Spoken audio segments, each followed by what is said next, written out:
Hello बच्चों, let us read this question. This question says compound S4N4 decompose completely into SX gaseous and N2 gaseous if all measurements are made of same pressure and temperature. Each volume of S4N4 gives 4 volume of gaseous product.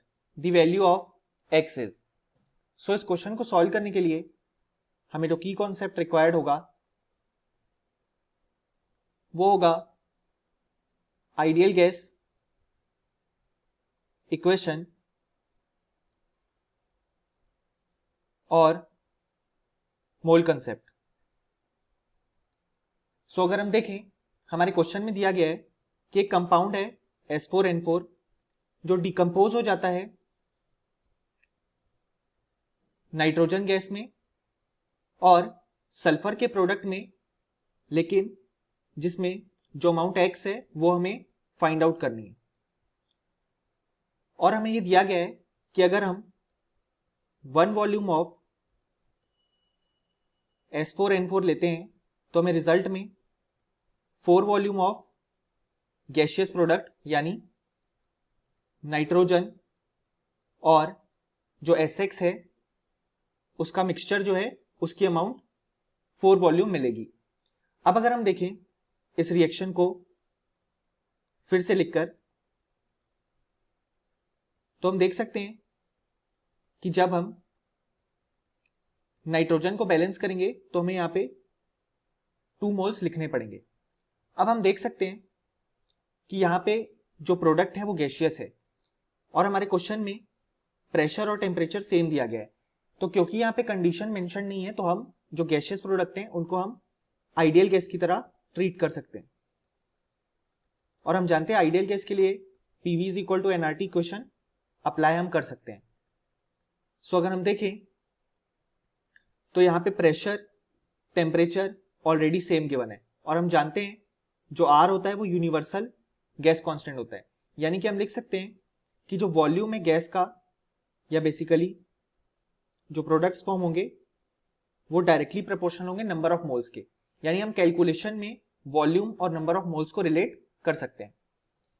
अब अगर हम हमारी balanced equation फिर से लिखें यानी S4N4 decompose होगा 2N2 gaseous plus SX gaseous.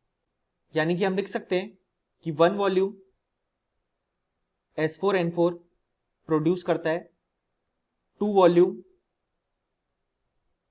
N2. और हम जानते हैं हमारी गिवन कंडीशन से कि इन दोनों का जो टोटल वॉल्यूम है वो गिवन है 4 वॉल्यूम और हमने ऑलरेडी फाइंड आउट कर लिया कि 2 वॉल्यूम N2 प्रोड्यूस होगा. तो अगर हम अब SX का वॉल्यूम निकालना चाहें तो वो हो जाएगा टोटल वॉल्यूम जो कि है 4 वॉल्यूम माइनस 2 वॉल्यूम नाइट्रोजन का. यानी कि जो वॉल्यूम ऑफ SX आ जाएगा वो आ जाएगा 2 वॉल्यूम. यानी कि हम अगर अब इस इक्वेशन को फिर से लिखें तो हम लिख सकते हैं कि S4N4 डिकम्पोज होगा 2N2 गैसियस में और 2SX गैसियस में. सो अब अगर हम इस इक्वेशन को बैलेंस करें तो हम देख सकते हैं कि जो नाइट्रोजन की अमाउंट है वो ऑलरेडी बैलेंस्ड है. यानी 4 नाइट्रोजन इस तरफ और 4 नाइट्रोजन इस तरफ. और यहां पे देखिए तो हमारे पास 4 सल्फर है और यहां पे हमारे पास 2x सल्फर है. तो हम देख सकते हैं by law of conservation of mass दोनों इक्वल होने चाहिए. यानी कि हम यहां से लिख सकते हैं कि 2x इज इक्वल टू 4 यानी कि जो x की वैल्यू है वो हो जाएगी 2. सो हम बोल सकते हैं फाइनली कि इस क्वेश्चन का जो करेक्ट आंसर है वो है x is equal to 2. Hope you understood the solution. Thank you.